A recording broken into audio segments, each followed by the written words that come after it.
दोस्तों, सुबह का समय था। विवेक ने अपनी मामी रचना को फोन लगाया और बोला, मामी जी अब सब कुछ बर्दाश्त से बाहर हो चुका है, मुझे इतना मत तड़पाओ। जैसा आपने कहा मैंने हमेशा वैसा ही किया, आपको ज्यादा मजा देने के लिए मैंने चाटन क्रिया को भी अंजाम दिया। आखिर मेरी गलती क्या है जो आपने मुझे देना ही छोड़ दिया। भांजे के मुंह से यह बात सुनते ही रचना पिघल गई। बोली, ठीक है रात को आ जाना, बिना हेलमेट के लॉन्ग ड्राइव का आनंद उठाएंगे। रात होते ही रचना ने अपने अंडरगारमेंट उतार दिए, जॉर्जेट की मैक्सी पहनी, वह मद की मल्लिका लग रही थी। विवेक ने जैसे ही कमरे में एंट्री मारी, मामी का कातिल फिगर देखकर वह बेकाबू हो गया, जिसके बाद अचानक कमरे का टेम्परेचर बढ़ गया। पालक के पाए अपनी जान बचाने के लिए जद्दोजहद करने लगे। फिर कुछ ही देर में विवेक मुस्कुराते हुए रचना से बोला, थैंक यू मामी जी मुझे इतना मजा देने के लिए। जिसके बाद दोनों नंगे बदन एक दूसरे से लिपटकर गहरी नींद की आगोश में समा गए। लेकिन जैसे ही सुबह हुई तो पूरे इलाके में सनसनी फैल गई। गांव के बीचों बीच खेत में विवेक की लाश पड़ी हुई थी। अब सवाल यह उठता है कि जब दोनों ने आपसी सहमति से 61-62 किया और इन दोनों को करते हुए किसी ने देखा भी नहीं, तो फिर विवेक की मौत कैसे हो गई और उसका शव खेत में कैसे पहुंच गया। पूरी कहानी आपको मोहब्बत से सुनाऊंगी, इसीलिए वीडियो में अंत तक बने रही, क्योंकि असली ज्ञान की गंगा तो वीडियो के आखिर में बहती है। दोस्तों, चढ़ती जवानी और हवस की यह कहानी पश्चिम बंगाल के मालदा से सामने आई है। यहाँ विवेक नाम का एक बच्चा अपने ननिहाल में रहकर पढ़ाई करता था। मामा रोजी रोटी की तलाश में गुजरात चला गया तो मामी रचना का खेत बंजर पड़ने लगा। एक दिन 8वीं में पढ़ने वाला विवेक स्कूल से घर लौटा।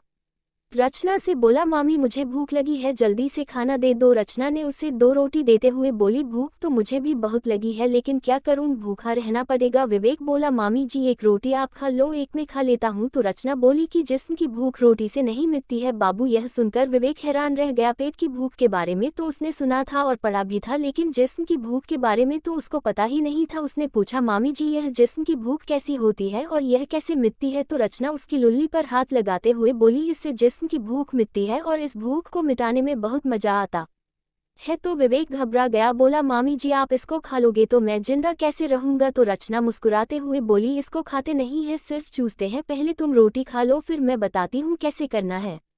इसके बाद रचना विवेक को बेडरूम में ले गई और उसे उत्तेजित करना शुरू कर दिया। शुरुआत में तो विवेक को कुछ अजीब सा लगा, लेकिन धीरे धीरे उसे अच्छा लगने लगा। जब विवेक का पूरी तरह से तैयार हो गया तो रचना ने उसे बेड पर लिटा दिया और उसके ऊपर बैठकर करने लगी। विवेक को समझ नहीं आ रहा था आखिर ऐसा करने में मुझे मजा आ रहा है। जब रचना का काम हो गया तो वह विवेक से बोली, कैसा लगा। तो विवेक बोला, मामी बहुत अच्छा लगा, मुझे तो बहुत मजा आया। अब हम रोज रोज ऐसे ही करेंगे, तुम्हारे जिस्म की भूख भी मिट जाएगी और मुझे भी मजा आ जाएगा। उस मासूम बेचारे को पता ही नहीं था कि उसकी मामी ने उसे अपना ठुकाई ऑपरेटर बना लिया है, जिसके बाद रोज रात होते ही दोनों अपना प्रोग्राम चालू कर देते थे। अब विवेक अपनी मामी के बिना एक पल भी नहीं रह पा रहा था। जैसे जैसे उसे समझ आई, उसे पता चला कि यह तो गलत है, मामी के साथ उसके अवैध संबंध हो गए हैं। तब तक बहुत देर हो चुकी थी, उसे मामी के हॉल की लत लग चुकी थी।